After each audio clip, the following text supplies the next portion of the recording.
Here we go. Let's make it a good day. We do it our own way. Let's make it a good day. Oh, no matter what they say. Oh, yeah. Good morning, St. Paul. Good morning, Rochester. And good morning, Tacoma, Washington. And good morning to you. Welcome to the Jason Show. I'm Jace. Ladies and gentlemen, she got out of Colombia alive and uninjured. Ladies and gentlemen, Kendall Mark, everyone. Hello. Back from Colombia. Hello, my darling. Hello. I missed you horribly. I missed you too. I did. I missed our little banter. I missed our brother-sister dynamic. But I should say, thanks to Shane, who did a fantastic job filling in. But, you know, she's original recipe. You know, she steps right in. Yep, fits right in. I actually really almost not at all missed the otter. Oh, the otter? Yeah. Well, you might not be hearing from the otter for a little while, so we're good. Yeah. I forgot. Yeah, the voice of the otter is not available. Anyway, before we get to the hot dish, let me just ask you what my friend Jen asks me at the conclusion. My super special friend Jen asks, give me the rose and thorn of your trip. Oh. The highlight and then the low light. Give me the rose. First thing that comes to your head. Highlight, we took a salsa dancing class, then went to an actual salsa dancing club in Cartagena, Colombia, which is like nothing that you could get around anywhere, right? Yeah. That was amazing. Seeing my sister, we went to a couple of different really beautiful beach. You don't call them a beach bar, but they're like palaces you go to for really cheap because it's Colombia. It's great. Yeah. The thorn we will save for another day because my mom is watching and she doesn't know about it yet. So we're just gonna keep that one sealed until I tell Sid. Wow. Because I didn't get arrested. I didn't get arrested. Oh my good. An audience, I honestly do not know what she's talking about. And I told you, but I don't think you're thinking of it. Okay. And by the way, Sid, would you mind turning off the show for just a second? Because I'm speaking for the audience, we want to know right now. Yeah. So Kendall's mom, thank you. Okay, I'll give you this. Give us a hint. It happened on my first day. Okay. My first full day in Colombia. Oh, I do know what this is. Yeah. So my second thorniest thing, I will say that, was the delayed flight that led to 75 minutes of sleep between getting home and coming to work today. Yeah, Kendall had a real life, you see about it on the news. I've vented about them. Unruly passengers. You quite literally had an unruly passenger. We did. That delayed everybody. We had a mechanical delay, then we had a gate issue, and then we're all finally there, and all of us are like, why aren't we moving? Why is the cockpit door open? What's going on behind me? And everyone I was around were also Minnesotans coming back from tropical vacations from Miami to Minnesota. And everybody was like, this doesn't happen in Minneapolis. This doesn't happen to people in Minnesota. Nope, it happens. It did. Yeah. Bottom line, if you can't follow the rules and you know what the rules are, don't be silly. Don't get on a plane. And don't delay a plane for tired children. And it's just unfair. It is incredibly, to me, and I don't care if people get mad at me saying this, it's incredibly selfish. It is. It's so selfish. I disagree with a lot of rules at places I go to. Right? I don't agree. I think some of Disney's rules are ridiculous. But I'm not going to cause a stink and ruin everybody else's vacation. It's incredibly selfish to me. It is. Do you know how many times I've had to pee when the seatbelt sign is on? So many times. But I don't cause a stir, except for the one time I did. But she's back, everyone. She's back. I am scared. Okay. Let's get started, everybody. It's time for the hot dish. Roll it, Leo. Here we go.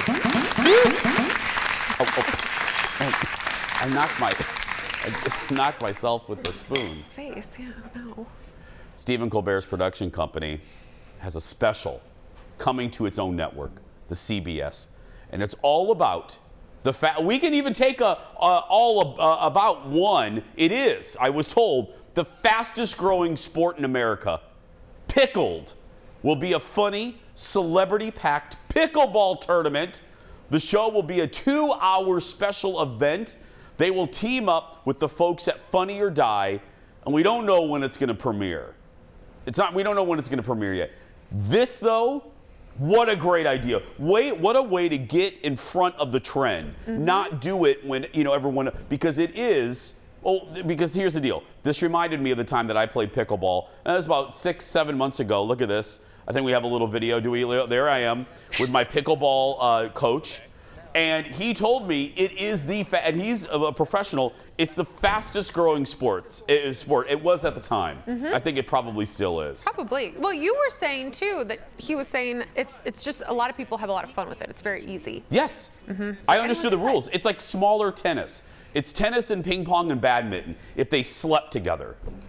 And if they slept together and had a baby, that would be pickleball. Okay. Heard it here, folks. What? I'm just saying. If those sports all slept together, Ménage à trois. had a little baby, it would be pickleball. I know 4 people on pickleball teams now. Seriously? I know 4 people, yeah. Wow. Now 2 are a couple, so I guess you can just count them as one person. They're one. But I know 4 people that have signed up for pickleball tournaments. Well, I think Shane, speaking of Shane, was just at one of the old Lifetime that kind of converted a whole area into a pickleball court space because it's so big. It's so popular. It's good, and it's a good workout. Ooh, you sweat. Next in the dish, Nicolas Cage's new movie, The Unbearable Weight of Massive Talent, debuted at South by Southwest this weekend. And listen to this. I haven't been able to say this about a Nicolas Cage movie in a while. It could be a huge hit. Right now, it has a perfect 100% rating on Rotten Tomatoes. Now, if you haven't seen the trailer, look. What's the worry here, Nick? You've lost some of your talent as an actor? No. What did he say? He says he loves you, but he went in a different direction. I'm done. I'm quitting acting. Ah, man, I'm driving through the hills. I'm sorry. One more time. We got another offer. It's $1 million. It's to attend a wealthy gentleman's birthday party. The guy that owns this house, what's his name? Javi. Mr. Cage. Excuse me, is Javi going to want me to, I'm not sure I understand. Look, it's Javi. I am Javi. Nick Cage. God, this place is stunning. What is your favorite movie? That's one of those questions that's impossible to answer. You can't just limit it to one. Imagine That looks good. So I think you can kind of catch on. Nick plays a fictionalized version of himself who's offered $1 million to appear at a birthday party. It looks good. It looks really good. Right.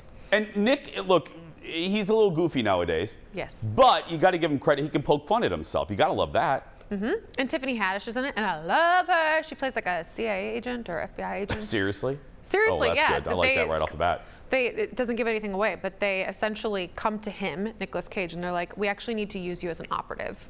Oh. And so it seems well, really there's a concept. Yeah. It hits theaters next month, my friends. Next in the dish, picture this. House Hunters, Property Brothers, on the same platform as The White Lotus and Mayor of Easttown. You got that? Heaven. So you got Kate Winslet Nirvana and Paula Deen together. Butter and oil. HBO Max and Discovery Plus will eventually become one. That's right. When Warner Media swallows up Discovery, when they merge. The big wig over at Discovery announced the big news yesterday, but said it's going to take time to get everything on one platform. All of us we won't really see a difference until next year, and it's unclear what this is. We don't know yet. They didn't say what this is going to cost. That we don't know yet. So do you understand what's going to happen? It just seems like a lot of content on one platform, is my understanding. Well, it's very smart. Yeah, absolutely. So if I'm Warner Brothers, if I'm the Discovery, I'm not going to call it Discovery Plus. If I'm in the meeting, if they invite me to this meeting, the planning meeting, here's what I recommend. Get rid of the Discovery name for Discovery Plus. Get rid of HBO Max. Just call it Warner Brothers Max. Warner Brothers HBO? Plus. No, because it's more than just HBO. Now that you have HBO and Discovery all together, you can't call it HBO Max. You got to call it something bigger. What's the umbrella that can hold all of that? Warner Brothers. It's a 100-year-old name. Everybody knows Warner Brothers. It's true. Even little kids, they know the frog, or they know Bugs Bunny. So you call it Warner Brothers Plus, and all of that crap is under one umbrella. You got the CNN, you got your Discovery, you got your HBO, you got your DC Comics, all of that in one. And then, by the way, when you do that, don't charge us like $30 per month. Only charge us like $5 more. And now you're cooking with Crisco. I like it. It just seems like a lot on one thing. I hope they hire the Netflix people to make them a platform that's easy to navigate. Yeah. Because Discovery Plus I don't find the interface very easy. I don't, and I don't love the Hulu interface either. Do you guys like the Hulu? I do not enjoy the Hulu interface. Or Amazon Prime. Amazon Prime on Apple TV is horrible. Yeah, it's awful. It's like sitting in a manager's meeting here. It's just doom scrolling. It's horrible. No, but it is. It fixed the best interface, Netflix, and I love the HBO Max. But yes, that is good too. Those are my two favorites. Yep, concur. Disney Plus is good too. Yeah, think of the interface. I like it. The categories are up there: Marvel, Star Wars, National Geographic, adult films, and then you got your adult. I'm sorry. And Disney. It's what do new. you have? What subscription? I have a very special version of the Disney Plus. We're going to take a break. We'll be back right after this. Back in a moment. Coming up next, they promise it every single season, but this just might be. I'm sorry. The most dramatic finale. Your actions speak way louder than words. And in Bachelor history. I told you tonight was going to be absolutely crazy. Ted recaps the train wreck. All aboard! Then, the Tony Award-winning musical Hadestown lands in Minneapolis. The stars will join us live in just a bit. And she's back. And we're so excited. The cooking mom returns with some easy and delicious recipes and some ideas for St. Patrick's Day. That and more when we come back.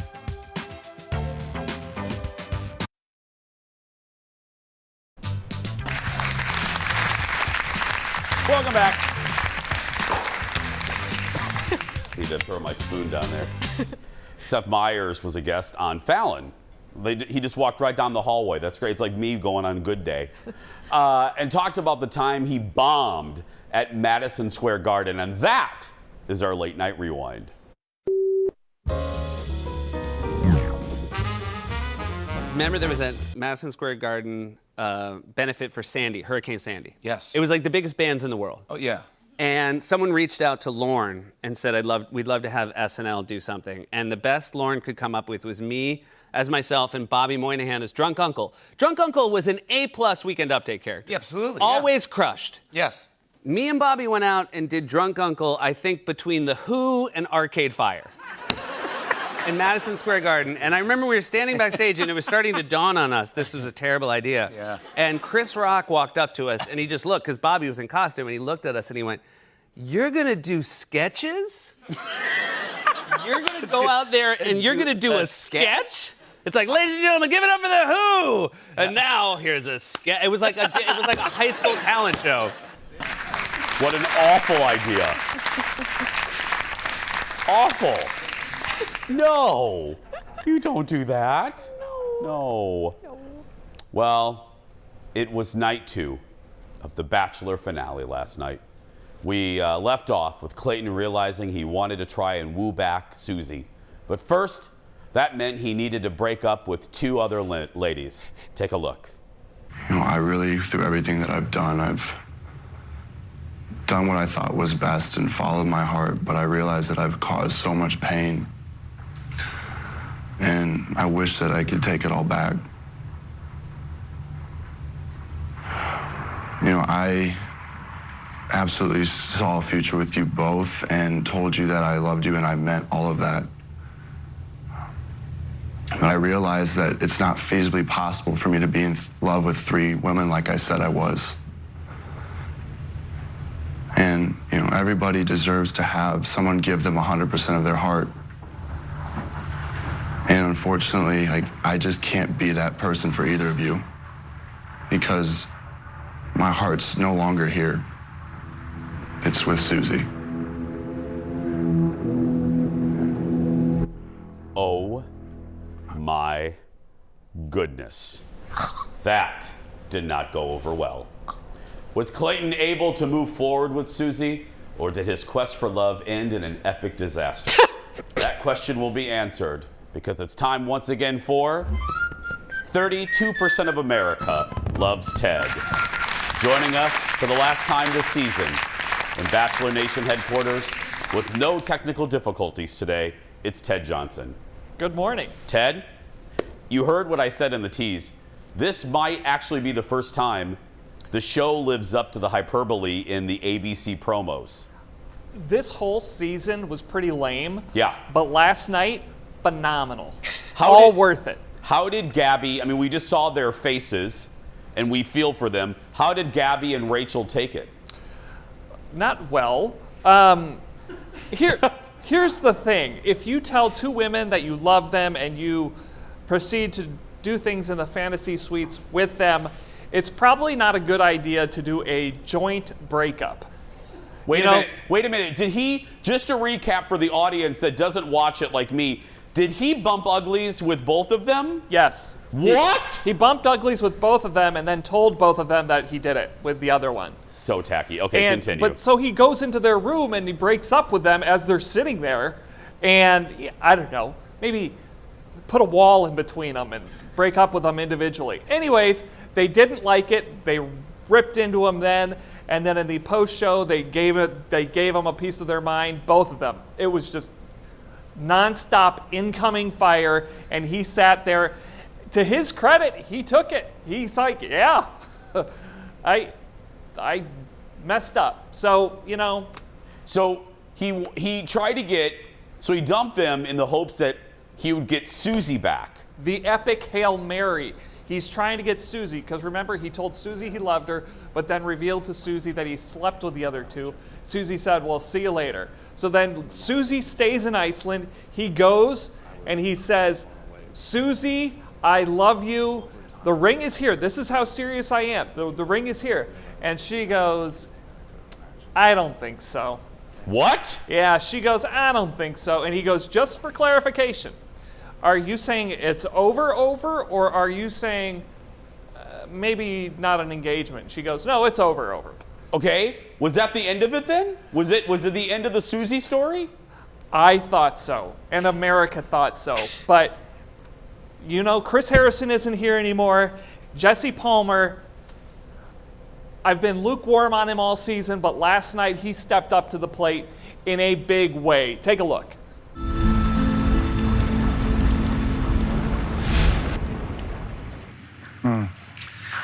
It's really tough to watch. Obviously, I was in Iceland, and I know firsthand how devastated Clayton was in that moment. So that's the end of his journey. For the first time in history, our Bachelor was rejected on the final day, and he ends up alone.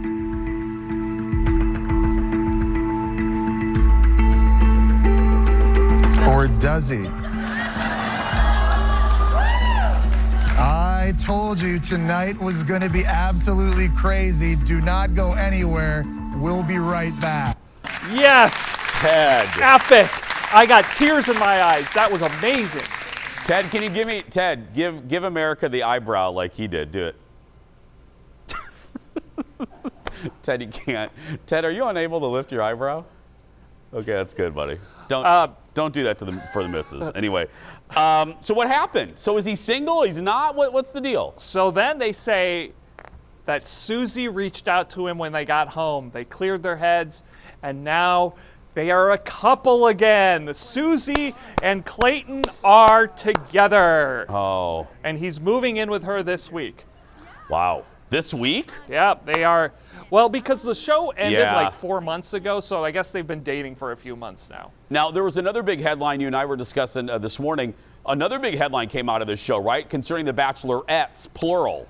Yeah, so now we know who the Bachelorette is going to be next season, and it's going to be a double Bachelorette. Rachel and Gabby, and they're going to do it simultaneously. Oh, okay. I don't know how this is going to work, but yes, they're good friends, and now they're going to chase love with each other.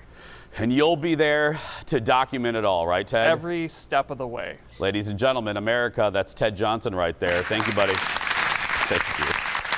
Does that annoy you? This was the most Dudsville season I've ever half-watched in my life. I actually gave up on it, and now they're going to put Dudsvilles as the Bachelorettes, too. They're funny. Ugh.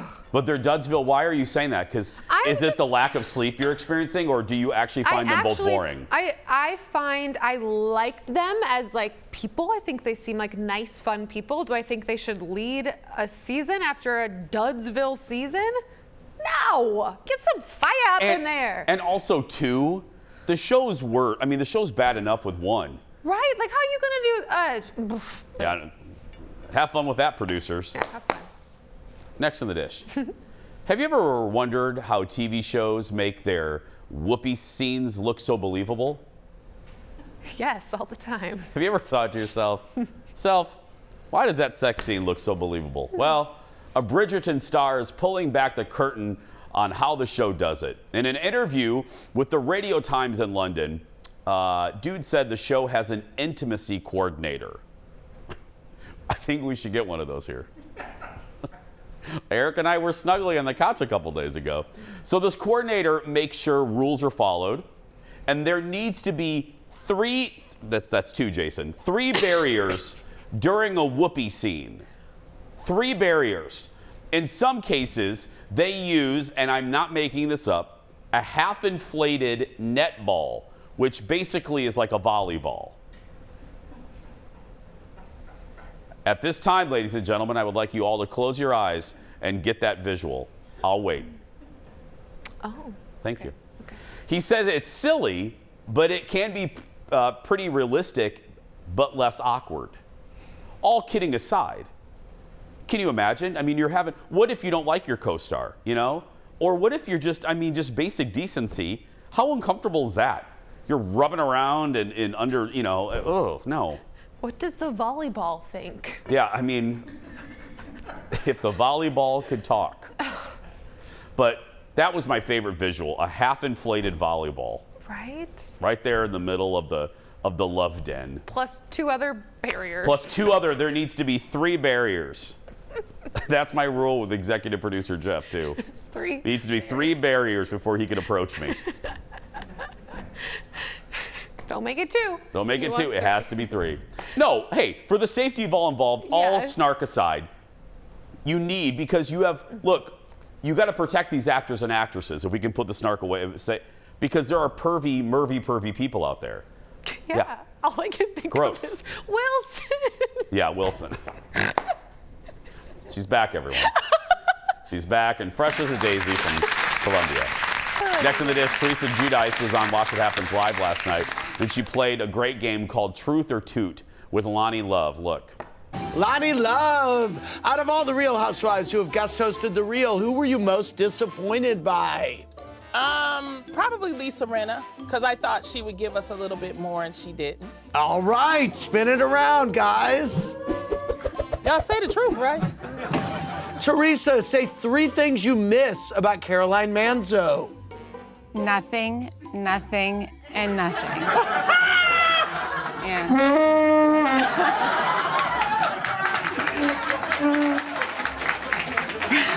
I'm dying. Okay, spin it around, guys. Teresa, which wife from Ultimate Girls Trip would you never want to travel with again? I like them all. Ramona? Yeah. I mean, Ramona, she did say something stupid, but then she took it back. She's like, after she got to know. I want that game on our show. I like Teresa. And again, Ultimate Girls Trip, bravo again. Best thing you've done in years. Go watch it on Peacock. The lead, the star of Hadestown, the cooking mom, and more when we return. Back in a moment.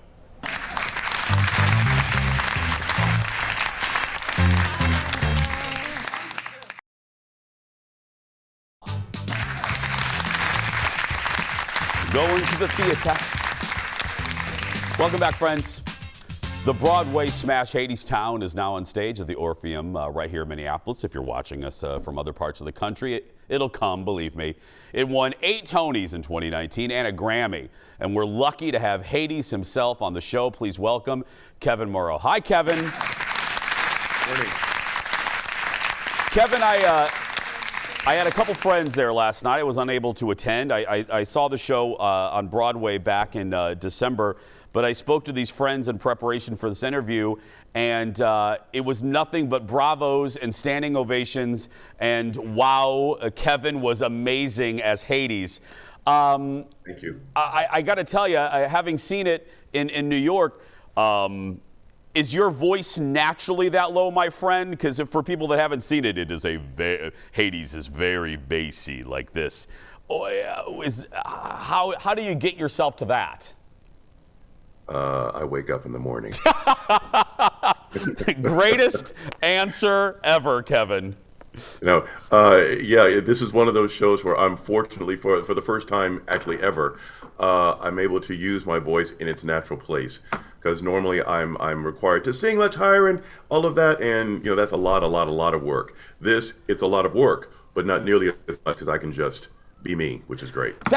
Kevin, I'm so glad you said that, because that's interesting, because for people that don't know, Patrick Page, who's in the Gilded Age, it does it on Broadway, and that's not as natural. I mean, he does have to take it down. So for you, so it's a little harder for him to keep that consistent for 2 hours. This is easier for you because it's just you. It's just Kevin. Well, yeah, but Patrick is known for his low voice. Yes. Don't forget that. So he is known for it too. So it's a little bit of work for both of us, but our natural place is low, which is nice. Absolutely. For people that don't know, this is based on Greek mythology, right, Kevin? Right. Yes. The Greek tragedy of Eurydice and Orpheus, and it's coupled with the story of Persephone and Hades. So it's 2 love stories: the old lovers and the young lovers. And they've been intertwined. I'm sorry, go ahead. No, I was going to say, and the setting is one of my favorites. It's the setting is New Orleans, right? It's kind of a New Orleans feel, but it also has the Greek theater feel, because we're giving you a Greek tragedy at the same time. But yes, New Orleans is a general vibe, I would say. What is the best part, Kevin, when you're part of the touring company? And I mean, my goodness, after the last 2 years, it's probably just good to be back on stage doing your craft. But when you go to city and interviewing the stars, coming through as I have the last 20 years, for you, is it the seeing of the cities? Is it connecting with different types of audiences? What's your favorite joy to kind of pick out of the tour? It's all of the things you've just said.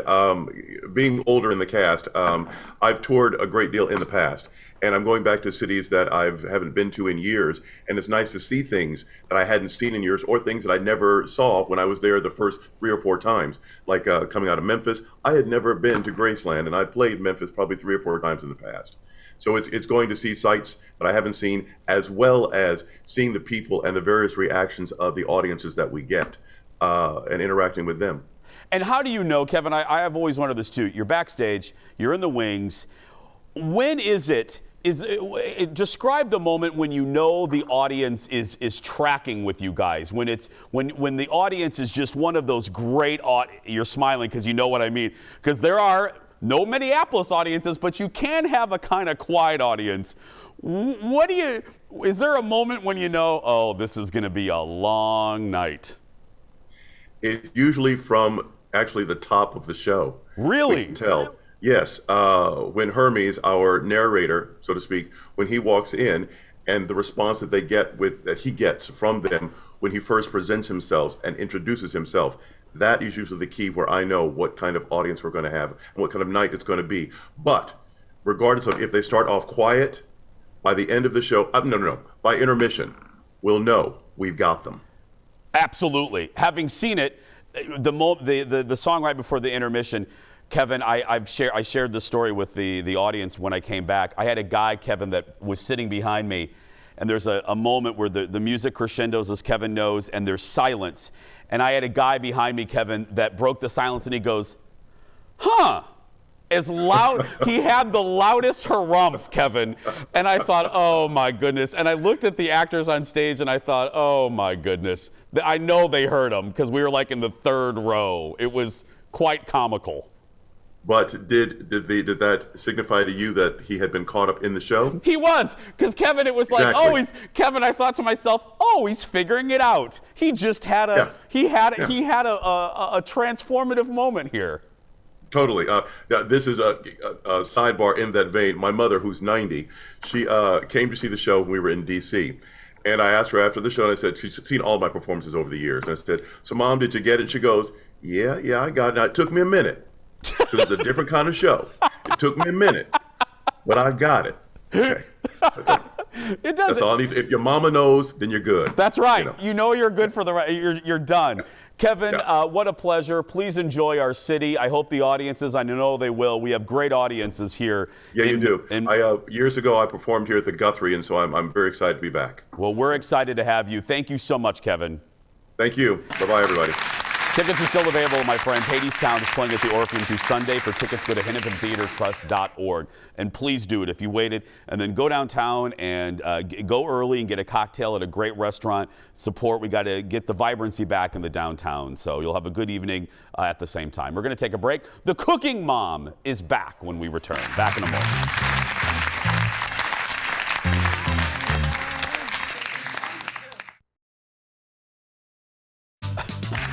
Welcome back. Oh, Kevin was great. He is Hades.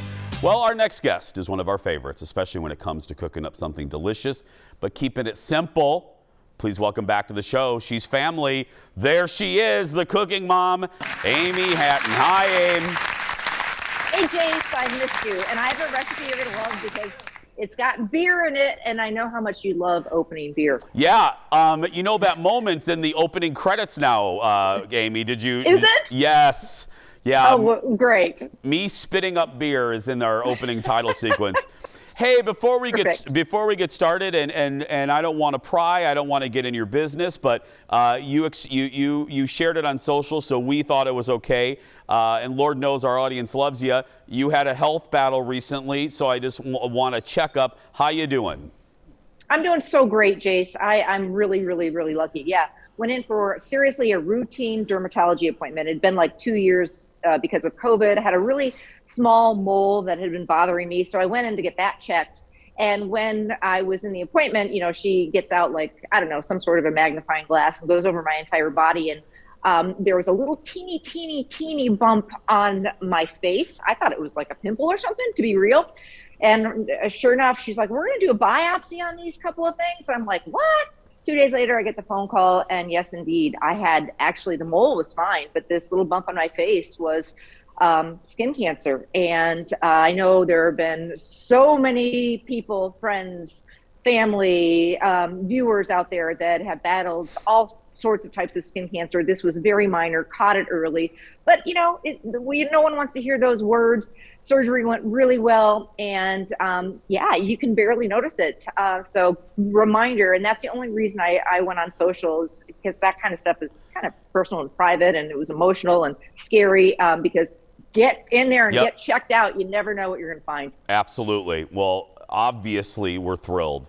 Okay. Me too. Let's get cooking. Corned beef. Yeah. St. Patty's Day is like tomorrow. Yeah. And I think we all sometimes, I know it's like, wow, that's tomorrow. We all, you know, a lot of us cook corned beef like once a year. So here's how I do it, kind of a refresher course. First of all, corned beef is a little hard to find this year. So call the Cub, go call the Aldi's, or, you know, you're going to have to shop around. I usually like to try and get the flat cut rather than the point cut. But this year, just get whatever's on sale because I hear it's pricey.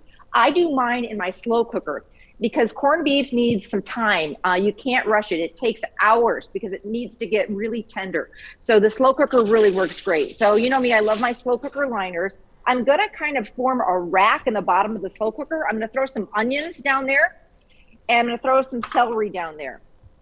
And that's gonna just have the corned beef sit on top, and then you can eat it when it's all done. And it's also gonna give it some great flavor. So here's my corned beef. Corned beef is not very pretty. When you take it out of the package, make sure rinse it off under the sink and get all that not so great stuff out of there. Pat it dry.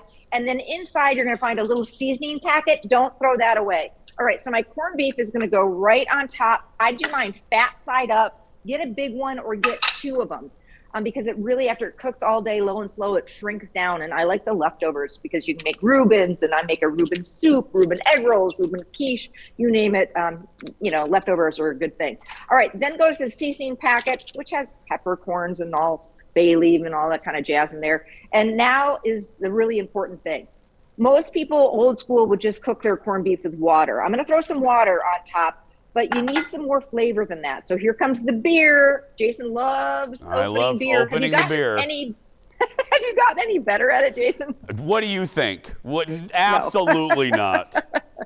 I'm going to teach you. I'm going to teach you. So bottle of beer, whatever you got in the house, doesn't have to be anything fancy. And then chicken stock.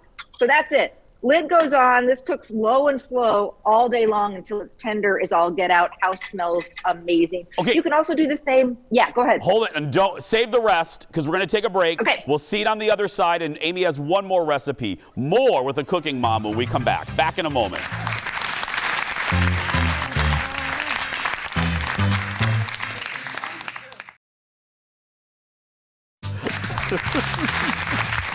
Oh, I love our crew. Welcome back. We're cooking with the Cooking Mom, and she's getting us ready for St. Patrick's Day. Okay, we were at the conclusion of the corned beef. And by the way, Amy, there's a giant dog attack. There's a giant dog behind you. Not only is there a giant dog, I just realized there's a giant rip in my shirt. So it's like, it's going to be one of those days. This is my dog, Arlo. Hi, Arlo. I've been cooking corned beef all night long, and he's very happy. Smelling it. Yes, he's very happy. So two things I'm going to show you. I'm going to show you a traditional Irish dish. It is called colcannon. So corned beef and cabbage is really an American Irish dish, right? They don't really do that in Ireland. This is one of the dishes they do, and it is so yummy. So I started out sauteing some cabbage, and don't overcook it. You want it kind of a little tender crisp. I'm going to add a little onion. I've got some butter in here with the cabbage, a little bit of salt and pepper, and I'm going to just get a little tender. And for people who don't like cabbage, sometimes, and I've got another secret I'm going to show you, it's because it turns into mush, right? Yes. Notice I didn't put the cabbage in with the corned beef to cook all day. I'm going to talk about that in just a minute. So I boiled up some potatoes. I'm just mashing them. And then I'm going to add a little bit of milk or heavy cream. It's St. Patty's Day, so we're kind of splurging a little bit. And I do a little bit of heavy cream. And then some salt and pepper and some butter. And this is the most amazing dish. It's great on its own, and it is a traditional Irish dish, something you'll find in the pubs in Ireland. And really, kind of pure, delicious comfort food. Who doesn't like really good, lumpy mashed potatoes? Oh.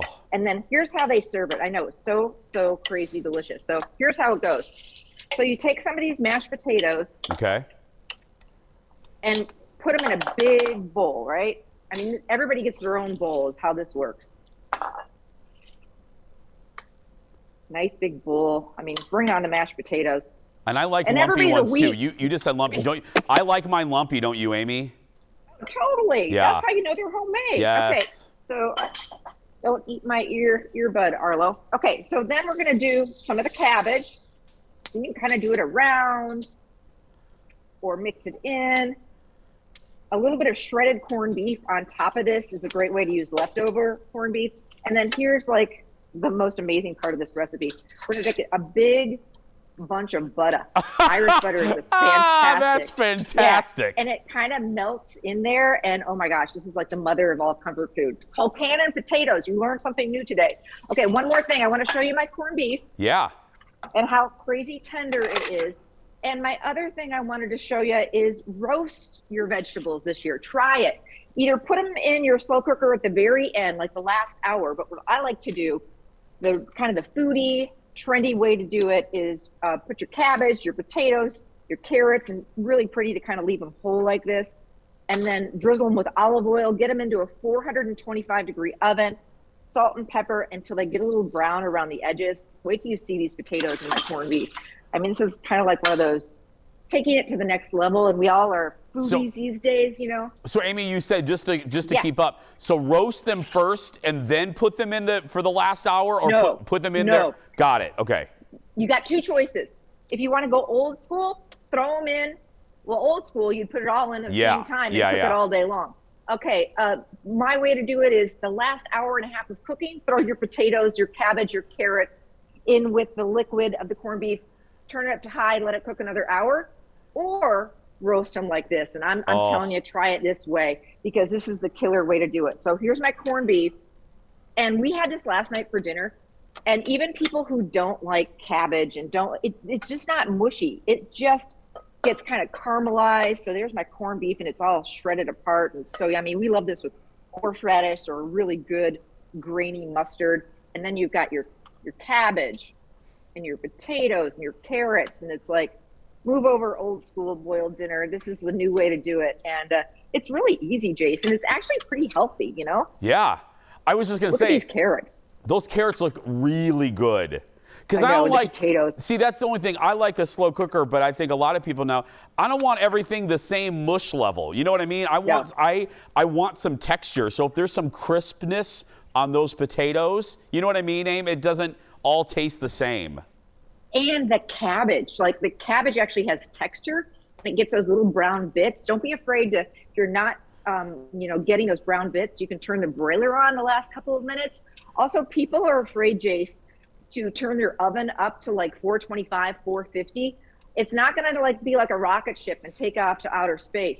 That's how you roast vegetables. Don't be letting those vegetables hang out in the oven at like 300, 350. No. Crank that oven up, because then you're going to get the color, the caramelization, and yeah, I just need like a Guinness now, and I'm good to go. Look at you. Amy, it's 5 o'clock somewhere. 5, well, yeah, believe me. It is, goes without saying, it's so great to see you. I can't wait till you're back here in the studio. Me too. Back at you. Happy St. Patty's Day, everybody. Bye, sweetie. We'll see you soon. You can find these recipes on thecookingmom.com. And The Cooking Mom Cooks Up Memories is available wherever books are sold. You can get it. It's such a good book with great, great, great recipes. Oh, it was good to see Aim. It really, really, really was. We're going to take a break. The shortest segment's coming up, and then what's on the surprise goodbye? You'll find out when we find out. When we return, and Columbia Connie's coming back up here, too.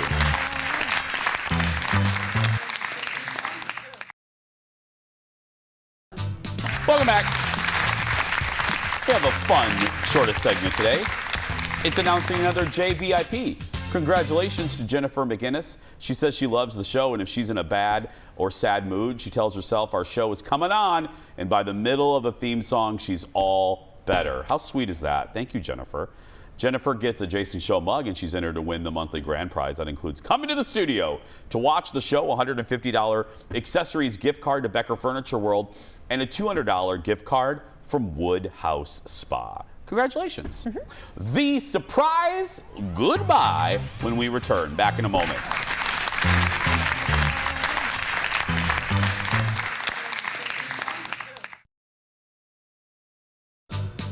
Welcome back. So glad to have my sister from another mister here. You ready, Kendall? It's me. It's right. You're so ready to go to bed, aren't you? It's me. That's right. It's time for the surprise goodbye.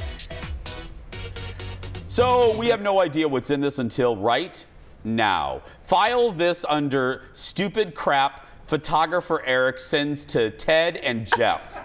Take a look.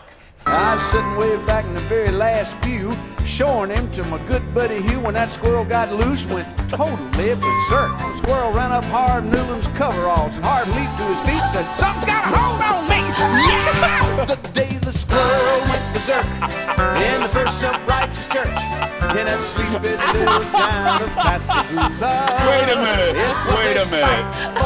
Wait a minute. Was this... Ted, I need clarification from the control room. Did Eric send this to you and executive producer Jeff? Yes. Just for fun, Eric? So here's the deal. Eric, photographer Eric, sent this to our producers, and Jeff did not open it. Only Ted opened it. Just wow. didn't bother. Well, as we know, photographer Eric enjoys the rodents. He enjoys the rodents. Really likes the squirrels. The mammals, marsupials. That is hysterical.